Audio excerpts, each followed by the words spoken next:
was the concealing of this information. Well, some of the same things occurred in this Franklin case, and I only said what I had researched, discovered myself, absolutely felt I was able to prove, wrote in the book. Now, yes, I used names and on, but I'm pretty cautious just because of all the threats and threats of lawsuits and so on and so forth. John, I don't understand how the courts, and no matter if they're corrupt or not, how can they arbitrarily I'm not saying they're corrupt. I'm saying no. They have that power, and some of them use it, and sometimes I think they make grave errors in the way they use it, but I trust they're all being honest in their intent, at least, even though they may make horrible errors, which I believe occurred in Columbine and other places. It's amazing to me that, even in retrospect, that they can arbitrarily take documentation and destroy it, even on the chance that maybe in future time, maybe some of that documentation might be able to be used to change the story. I don't know, but to absolutely destroy something, that is not right. I can't imagine that. Well, I agree with you. It's not right, but let me give you a more recent example of something that occurred. Yeah. One of the central characters of the book was a young man named Troy Bonner, however you want to say it. Right. I don't know if you read the book, but if you did, you remember it. Well, I ended up being his attorney, too. He was one of the key kids, and he was going to be chief witness on behalf of Alicia Owen. Alicia Owen went to prison, 8 or 10 or 12 years as a result of this whole thing.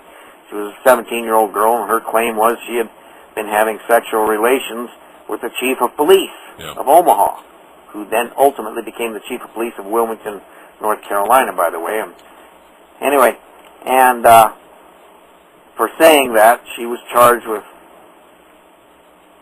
perjury and on, and actually sentenced, probably the longest sentence any kid her age has ever gotten in this country for simply saying something, to, a dozen years in prison. I think she served probably 8 or 10. But this boy, who was the chief witness against her, Troy Bonner, he was the chief witness against her, said, oh no, we made that story up, Anyway, he was ready, and I had sworn oaths from him and everything after Alicia was sent to prison and already in there. I'm sure he felt bad. Anyway, so he wanted me to represent him, and I agreed to, and we had sworn oaths, and he was ready to be the witness, and we walk into the courthouse where he's ready to testify, and they have officials grab and take him into a room, and when he came out, all he would do was hang his head and say, I can't testify. If I do, they'll do the same thing to me, put me in prison for 20 years, they said, like they did to Alicia. So I put him on the stand. I showed him his affidavit and everything he'd signed under oath. I asked him his name. He took the Fifth Amendment. In other words, I refused to testify on the grounds, blah, blah, blah, and hung his head, and that was it. Well, so about 1 year ago, I think it was, maybe a year and a quarter now, I get these calls and so on from a nurse down in New Mexico. What was that town, Ted? Texas, I think. No, it was New Mexico. Was it? Okay, go ahead. Sure it was. I hear the name of the town. Anyway, and the boy walks into a hospital screaming, waving my book, and saying they're trying to kill me. They're trying to kill me because of this book, blah, blah, blah. Anyway, so they calm him down and give him a room and sedate him. And when they come in the morning, he's sitting there in a chair bleeding out the mouth, quite dead. So I documented in the book, gobs of these kids that had this happen to them or other key people. But he was maybe the latest one that just happened. And as I say, you, Ted, then, as I recall, were going to get all the information, the autopsy that was done and everything, and they promised it to you. And as I recall, then suddenly everything got shut up and they never gave you anything. That's right. They closed it down. Wouldn't give it to me. So anyway, life goes on, but so does some of the dangers and cover-up that are incurred in this, which is why I call it. I actually hired a former FBI agent down there to go and get that information. and he couldn't. We got a partial, but we never did get the final results or the conclusions of the death. And as I say, this is all here within the last year, right? That's right. Now, John, there were a couple of brothers. Was Alicia Owen's brother and also Troy Bonner's brother were shot to death, weren't they? Yep. John, what you're saying, if I understand it right, is that these people... They have a pretty tight network, and they protect anybody that wants to go out and try to expose it or do damage. And they're that powerful. Very powerful folk. Very, very powerful. Yep. I'm dumb enough to just get so angry.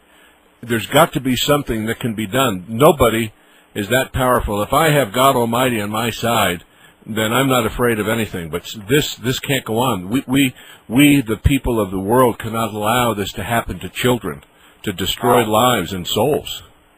I understand, but I'm just telling you the way lay of the land is, and I guess I've had to face reality, and reality is kind of like Bill told me that day. Sometimes you have to step away and realize you can't maybe change things as fast as you want or in the way you want. Yeah. And blah, blah, blah. So, well, I had kids to raise. Were pretty young when this was going on, and there were some pretty horrible experiences, some of them. And they're all a little bit paranoid today as a result of some of these things. But I can imagine. Anyway, so I tell you what, I'll run for a while, and maybe we'll talk another night. I hope we do, John. John and, Decamp, thanks so much. Anybody wants a copy of the book, Ted can tell you how to get it, I think. Well, John, are you selling them individually or in case, by the case? Sell them individually or by the case, whoever wants, however. How much to order through you? If we sell individuals, you just, I think, what is it? $12.95 and $4 shipping and handling. If you buy by the case, same as the bookstore price, which is basically less than half that. It's, I think, $6 or so, $6.50 for the book, and then just whatever the shipping of a case. I think a case is 36 or 43 or something. I don't know. Okay, good. So it's how much I know. The little gal in my office, Stacy. You know Stacy. She just handles all that. I know. I've sold a ton of them. Anyway, John, I'll get off the air so you guys can do something constructive. And I thank you too for your time and for stepping out with us too. And if you want to do another one, you holler anytime. I will do it. John Decamp, thanks so much, friend. John, thanks a lot, and say hello to the family. Will do. God bless, John. Talk to you later, all. Bye-bye. Well, Ted. Oh man, that's heavy, isn't it? Yeah, it is. I mean, there's a lot that. There's a lot he didn't say, but I guess he wanted to go to bed and. Well, and it's obvious that this is something, the scope of which you and I do understand, and it's something that is, I don't know, Ted. Maybe you and I are just too old and too dumb to lay down, and that is not a criticism of John, because heaven knows the work that he has done, and it is amazing. Well, he's done as much as anybody in the country. Yeah. And also you have to understand, he has been really seriously threatened. Oh, I know. His family and when he was living in Lincoln, I've been at his home in Lincoln, and I've been at his home in Claytonia. Yep. And he moved down the road, I guess it's about 25 miles down the road to Claytonia. It's a little small town where it is much better, because if a stranger comes into that town, everybody knows him.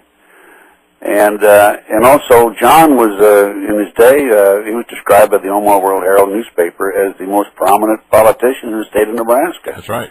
That's right. And then after he became involved in this case, they did everything they could to discredit him and destroy his name and reputation. And his income dropped from a considerable amount of money down to nothing. Yeah. Absolute nothing. And I know, because I've talked to John, and I've gone back there a number of times and worked with him. Like I said, 6 or 8 times at least in the last 15, 20 years. Right. And I've never asked him for any money. I've always done it out of my pocket, and I'm not complaining or anything. But John, he always, of course, he provided me with a car, and he provided me with a place to sleep, and I ate it with his family.